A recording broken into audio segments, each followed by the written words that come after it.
Hey, welcome.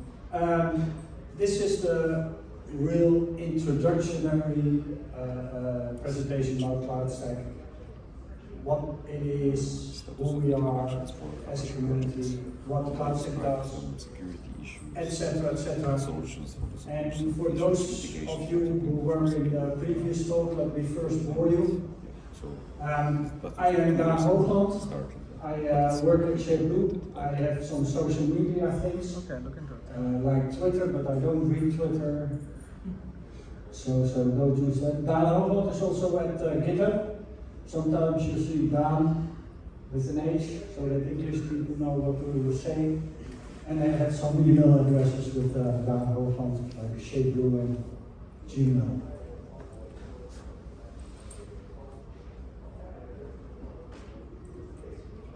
So today, I'm going to show you what we are, what the history of CloudStack is, what the community is at this moment, what it does.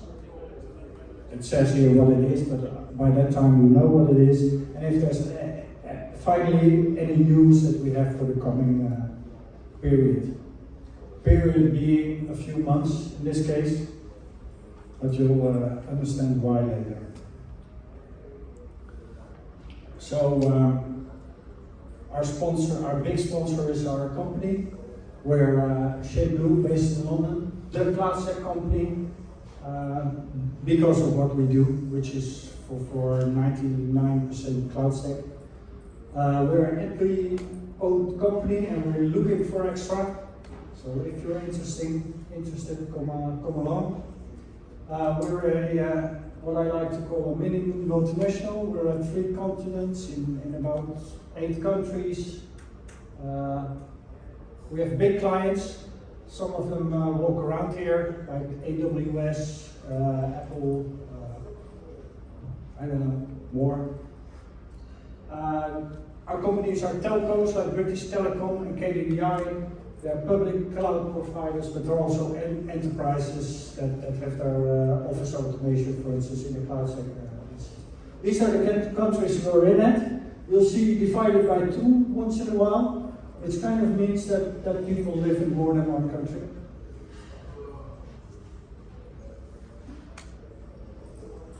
And here is a very nice picture of who we all work for. Somehow I'm not supposed to use a logo, so that's CloudStack. It was a initiative by it was a startup in California by a couple of genius guys. They decided that they should have an integrated orchestration and provisioning platform for cloud. They called it cloud.com.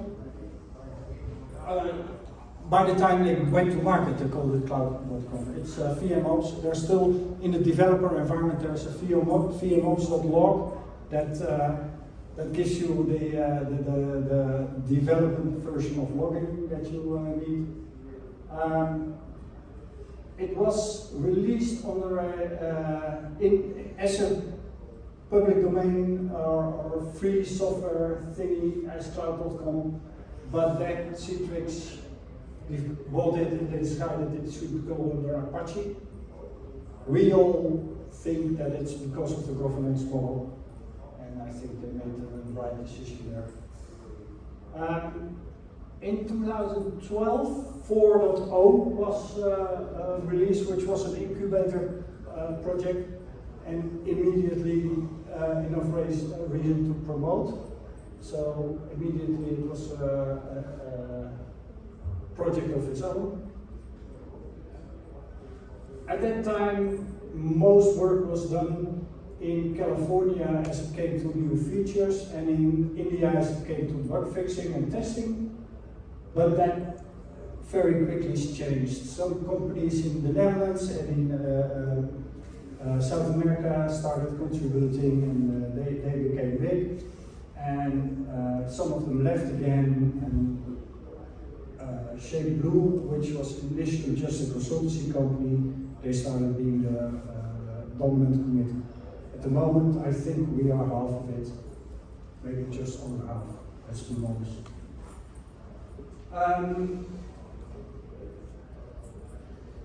We try to do about 2 major releases per year.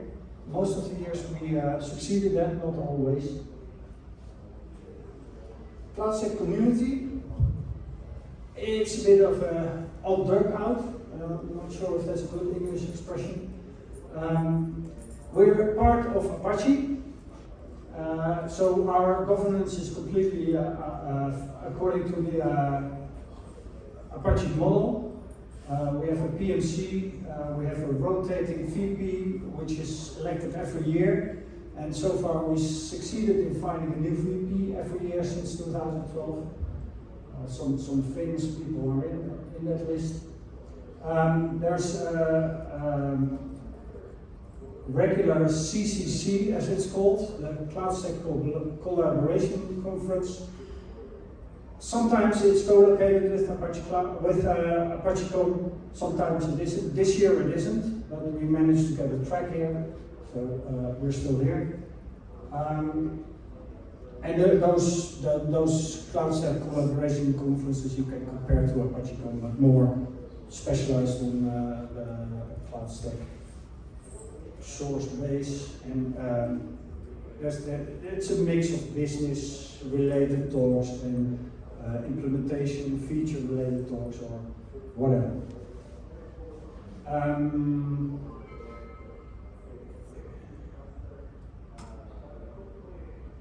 So that, whoa, this is not good.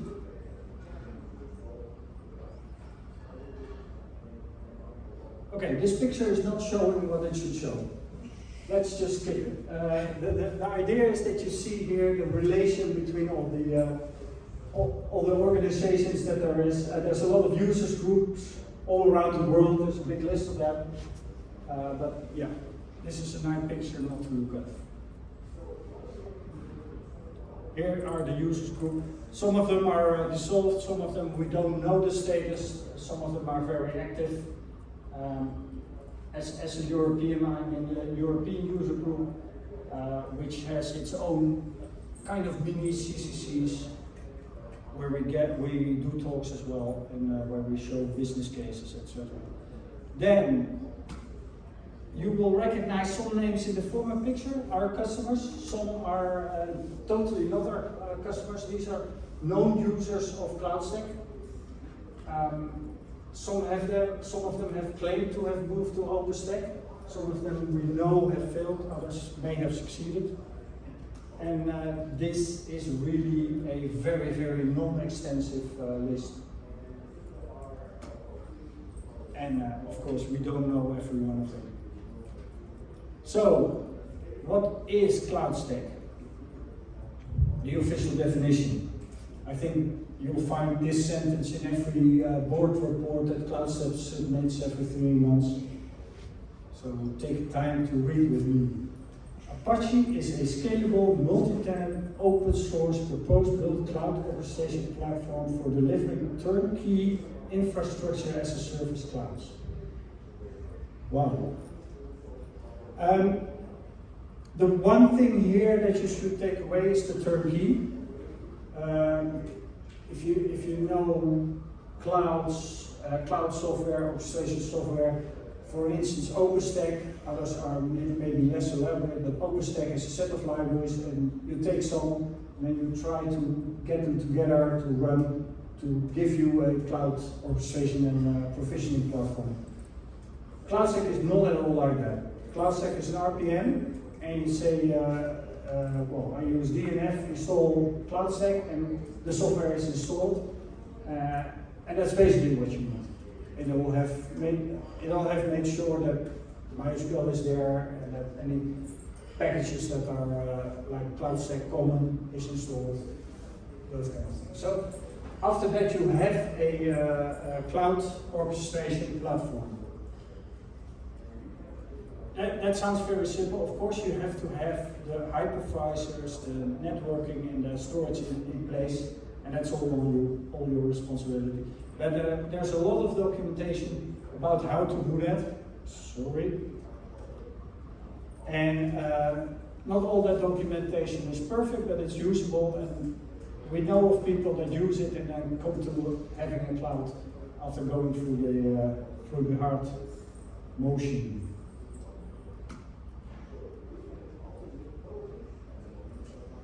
Oh, I just described this, right?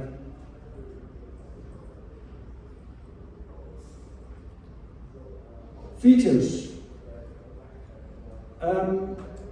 This is a non-extensive list of hypervisors, but I think it describes the ones that are maintained. XAMPP, KVM, VMware, Oracle VM, Hyper-V, HCP,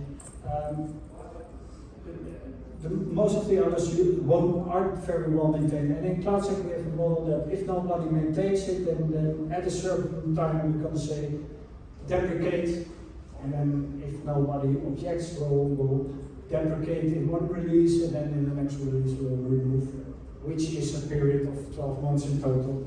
So we have a process for removing code from our code base. We have a internal virtual network mechanism. We try to support some others externally. It is kind of scalable. We know of clouds of more than 4,000 big hypervisors.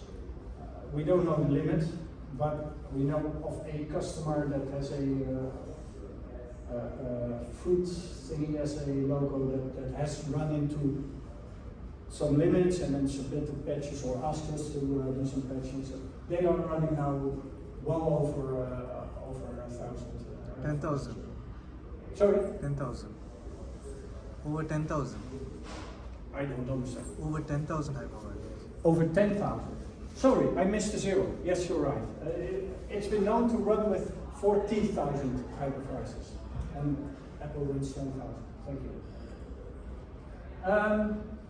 There's some mechanisms for high availability for VMs and also for hypervisors, but we're not quite satisfied about how they work based on IPMI and on the new one, Redfish. We can turn off, turn on, reboot, etc. hypervisors and have the payload of the hypervisor move to another one.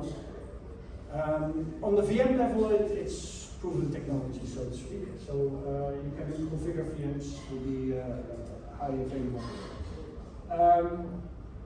Another one is VMs can be grouped into either affinity or anti-affinity groups, which is of course very important in cloud.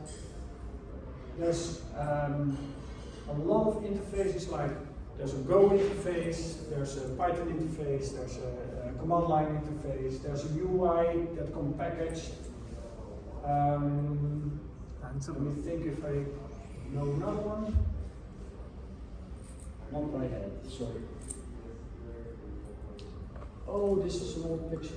I should have replaced this one. So, before 4.14, we had an interface that looked like this. You cannot do everything with the web UI that you can do with the API, but most user-based scenarios you can pretty much execute from web. There's the bottom one. I don't know my own slides.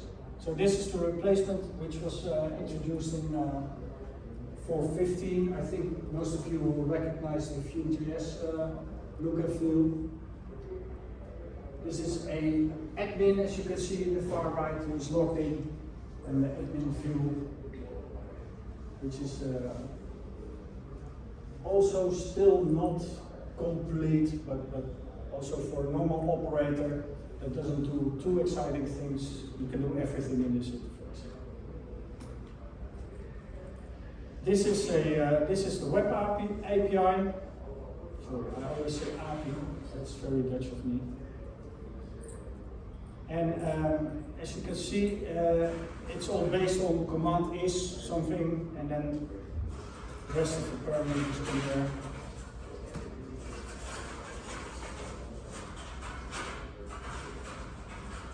So all the basic listings that you see that are used in the UI are available from the command line here. This is a very interesting one. Here you can, for instance, attach a VM to a second network. This is a post, so unlike these commands, which are gets, it is a post for obvious reasons. Of course, your client must support the right format to send the API. This is an example of CloudMonkey. CloudMonkey is the standard command line interface. It's a separate project below Apache CloudStack. CloudMonkey is the name.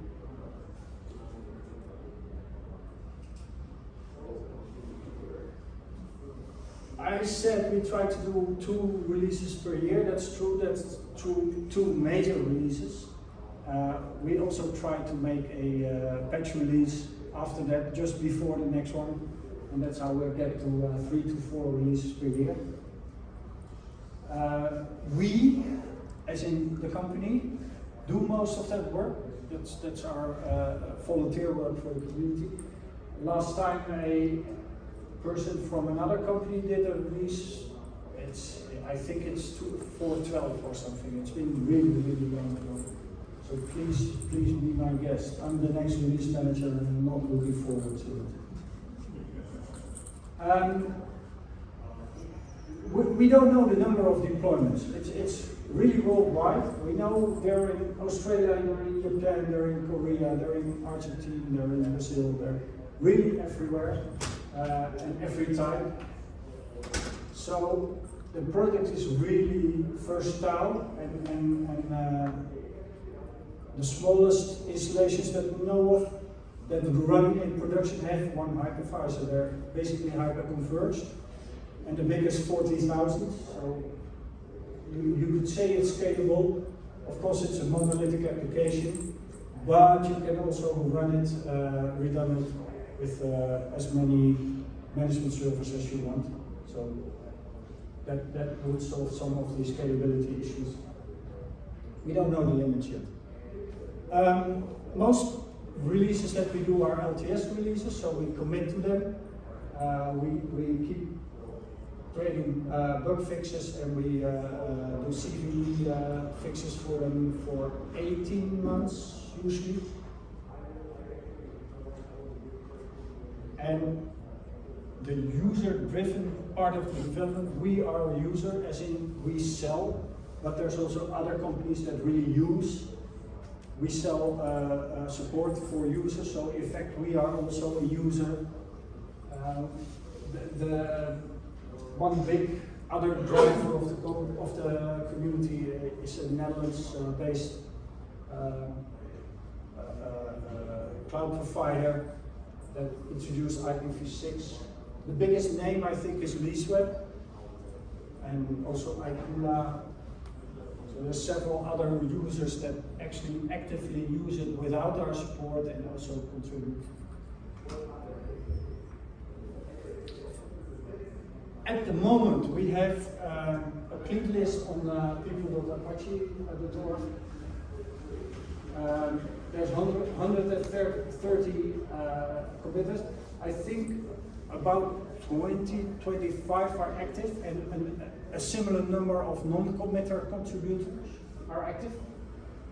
The PMC is about the same size, and these are the stats. And I could be a VP, right? Delivering a report like this. So let's see. The CCC, the next event. I think I'll have a slide for that as well. But the next event is in a few months, so if you're interested to go to idyllic Sofia, Bulgaria, please be welcome. 4.1 was released. Our release manager is sitting over there. This was one of the major releases. It was really big, really lot of features, and a lot of smaller improvements that if you use CloudStack, please go ahead and upgrade. Upgrade should be painful, pay your scope forward, but and it also introduces mechanism of upgrading which make it less painful. I am planning to release the end of October, but I'm also contemplating postponing it because the biggest features that are now out are in PRs, and I don't think they're going to be in by October. So that's hanging by a thread. This is the description. Well, you see, those numbers don't even mean much, but you can see the open issues and closed issues that are completely off balance. And of those 47, of those 34 open PRs, there's actually the 4 or 5 biggest ones that are the most interested are among those. So expect postponement. Here I described those features. The top one is one of the things that I really want in. We have a backup and recovery mechanism. I'll tell something about it later. And this is an implementation for a KVM backup mechanism that I really want in. Let me see if I should pick up something interesting there. Yeah, shared networks for users. I think that was just merged, so that's not a big concern.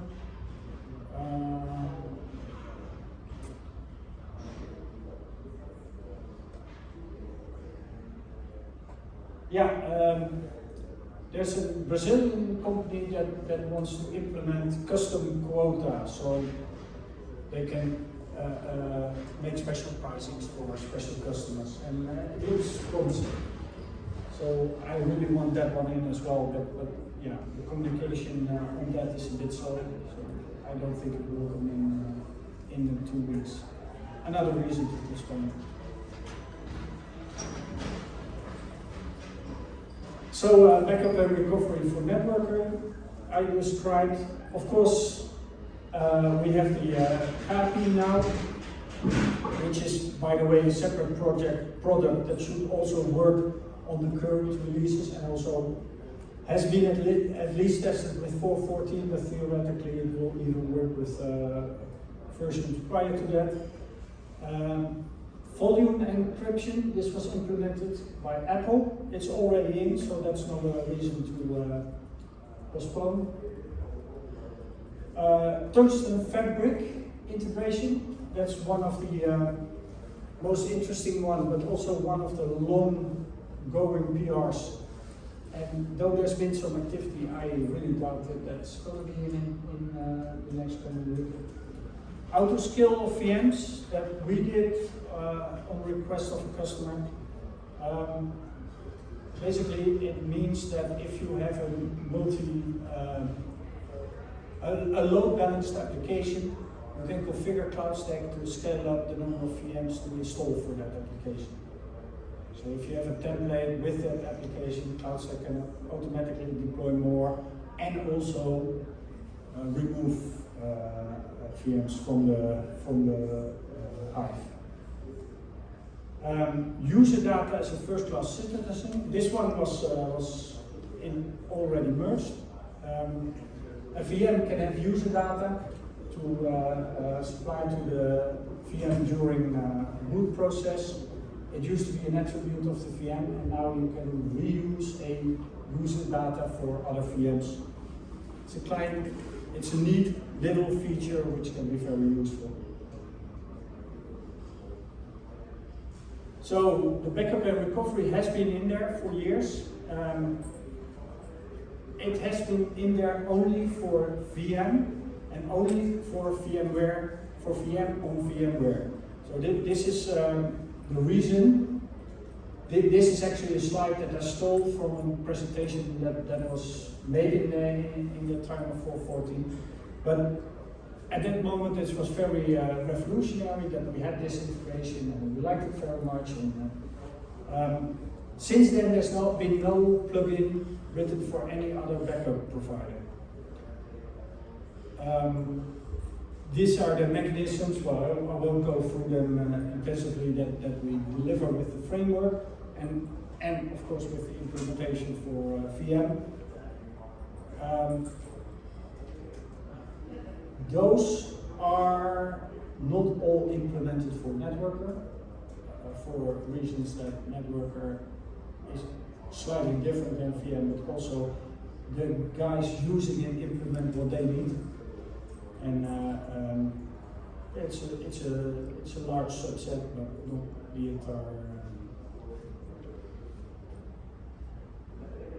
the entire functionality of the framework. By the way, these two are implemented: policy-based backups and ad hoc backups. Okay, KPI told. We used to have a Kubernetes service in CloudStack where we had a plugin that CloudStack could use to implement a cluster in its own cloud. It's kind of deprecated with the new KPI, with the CloudStack KPI.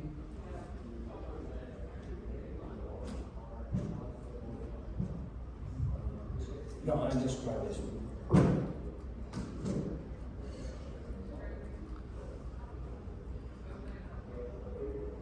Good. CloudStack events. Well, we're here now. We'll have a workshop after this for people that are interested in at first hands-on with CloudStack. And then, of course, ApacheCon is over, so that is it. We will be in Sofia from 14 till 16 of November, Monday till Wednesday. There's a site there, CloudStack Collab. It's the site that we reuse all the time, basically, like ApacheCon. It's a hybrid conference. So if you think you are interested but you have no time or no interest to come, then you can still subscribe to the conference and watch all the talks live. There's also Googleo has a nice feature where you can create rooms and meet with people. We also make sure that the giver of the talk, the speaker, goes into one of the rooms, so you can ask questions there offline, kind of out of the room offline. As I said, I am part of the CloudStack Users Group Europe. We have about 2 half-day events per year. The first one is planned somewhere in February or March of the next year, but it's not final yet. I can not tell you anything about Japan or Brazil or what was it, Hillview or Hillside, something in California. All those user groups you'll have to find out for yourselves.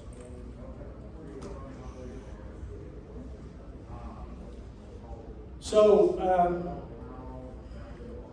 this was our intention to do. This is where we are. If you want to join us, please do. The users mailing list is still rather active. The dev mailing list is growing quieter and quieter since the introduction of GitHub. But feel free. We'll answer most of what you have to ask. We have this label called question that we'll put there if you just ask a question on GitHub, and maybe we'll tell you to put it on the mailing list. Maybe we'll just answer. If you use CloudStack, then please try and send a mail to the PMC, and we'll see to get you on the known users list. And you, as in you, the user, meaning a company name. Of course, if you do it privately, then we'll happily put your first and last name on the list as well. That's it. Any questions? Does it have any storage system out of the box, like distributed file system or object storage? Does it have any storage system out of the box? The default storage system, you could say, is NFS. The smallest implementation would, as in just the above development implementation, would use a share on the management server as storage. There's a difference between secondary storage and primary storage. And for primary storage, local storage with hypervisors could be used. So that you could call default, but the configuration doesn't make that default. It's not the advised way. So the advised way is to have a store, a SAN, and as whatever, export it as NFS and use that as your storage systems. Any S3 compliant? There's an S3 storage plugin, yes. But that's only used for secondary storage. Second storage, yeah. Yeah. Yes, sir. Any others? Thank you.